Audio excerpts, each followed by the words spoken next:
Are you looking for quick and easy ways to give your students feedback on their written texts? Stay tuned and I'll walk you through how to use AI to give your students powerful and effective feedback that they can use to improve their writing.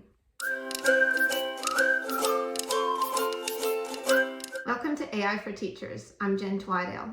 Today I'm going to be walking you through how to use the free version of ChatGPT to give your students feedback on each of the criteria in your marking guide. Let's get started. So to get started, I pull up the rubric or marking guide and I actually copy and paste starting from the C, all of the criteria, and I just put it into a Word document, into a list. Now, if you have students who are below the C grade, you can also include the criteria for E or D.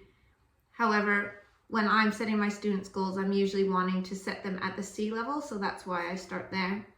And I copy and paste each of the criteria, moving gradually from C down to the A into the Word document.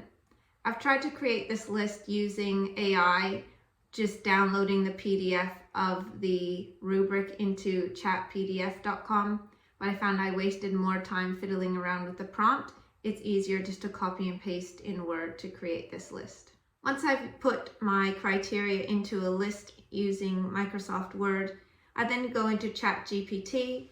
Today I'm using the free version and I found it to work quite well. I put in the prompt, turn the following information into table format, put the criteria in the first column and make the second column blank.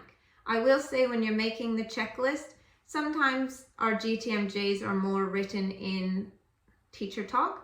So I do try and include things. If it says descriptive language, I add into that noun groups, precise verbs, so that the checklist that you're going to be using a lot with the students is written in a language that they understand what that criteria means and what they need to include to achieve that criteria. Then I paste my criteria into ChatGPT and you can see it generates out a table for me. Now to get this exported out, I find it works best to highlight it all and copy and paste into Excel. That's the best way to keep the table format. So the exciting bit, how do we get that specific feedback for our students quickly and easily? After you've generated your table of criteria, you stay in that same chat with ChatGPT and you use the prompt. Please use the criteria above to give a Year 5 student feedback based on the following fantasy text. Place the feedback in the second column of the tables. Following that prompt, you paste in the student's text and you can see ChatGPT generates the table with the criteria on one side and feedback on the other side. I've tried this with all different texts and it does generate specific feedback.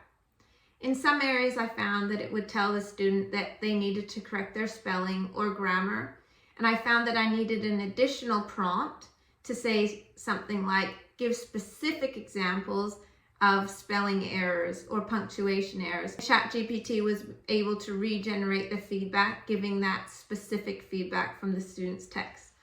Obviously, telling a student that they need to relook at their spelling isn't particularly helpful, but if you're giving them specifics, that will help the student improve their writing.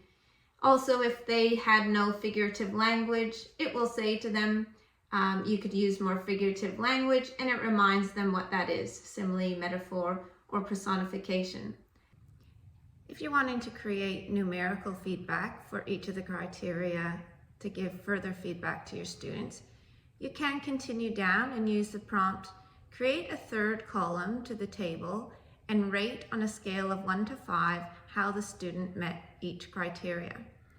You can see that ChatGPT can then generate the same table with the criteria, the feedback, and a rated numerical score.